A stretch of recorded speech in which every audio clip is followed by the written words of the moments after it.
1971, I was at the university as a student activist, and particularly the student organization that was advocating or fighting for restoring democracy in Nepal. We were very much affiliated with the Nepali Congress. The leader was in exile, a great well-known personality. His name is B.P. Koirala. And at the time he was in exile. So our fight was continuing for restoring democracy, because democracy was seized by the former king in 1960, December. Mr. Koirala was the popularly elected Prime Minister of Nepal, the first time ever elected government, which was led by him, and very well known also abroad internationally, also very much in India. So he was living in exile, and then also we are very much inspired by his leadership, and we are all fighting for, in our own way, to restore democracy. And at that time when Bangladesh was, the Bengali people, the great people of Bangla, they were fighting for independence and sovereignty. Then Nepali Congress, our party, which always advocates democracy and freedom all over the world, we thought that this is the right cause to support. I was a MA student at that time, so we to catch up, with the news, and as I say, sometimes we to have some discussion, in our dormitory among ourselves, and like everything, most of things that we knew, maybe not as in detail as perhaps people in India or other countries would have, because of the of the communication advantage.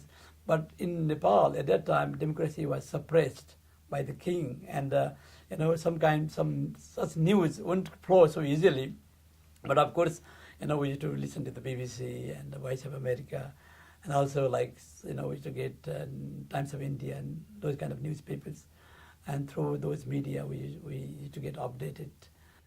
And our leader, Mr. Koirala in Benares, when he was in exile, he and our party did extend a very kind of extensive support, because I remember our party in India, which was in exile, had even arranged for the supply of arms to the liberation movement here. And back home in Kathmandu, I was a student activist.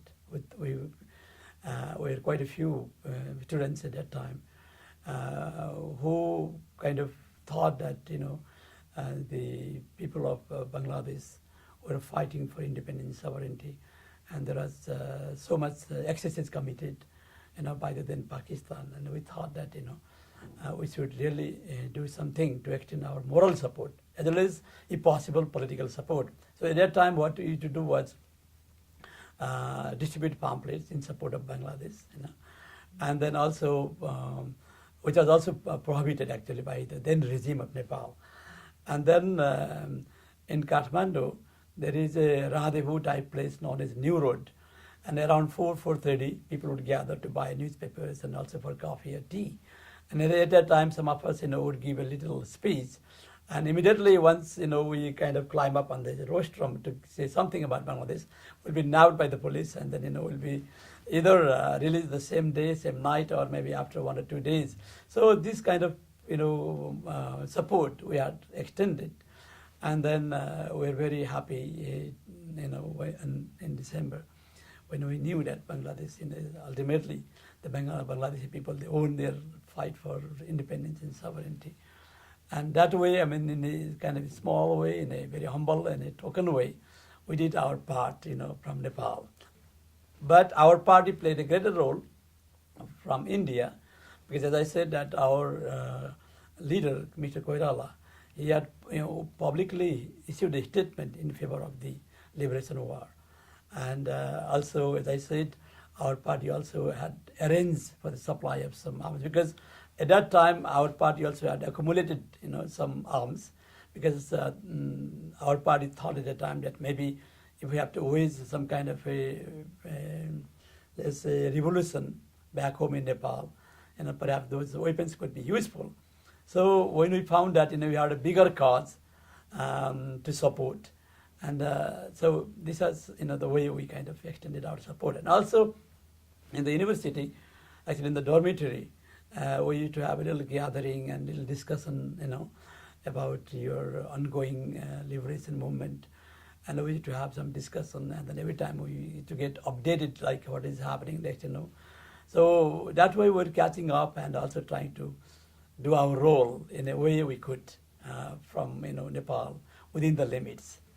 We did our part. We didn't need this kind of recognition or honor, but it was very kind of you and your government and the people of Bangladesh, to whom we are grateful, for this honor.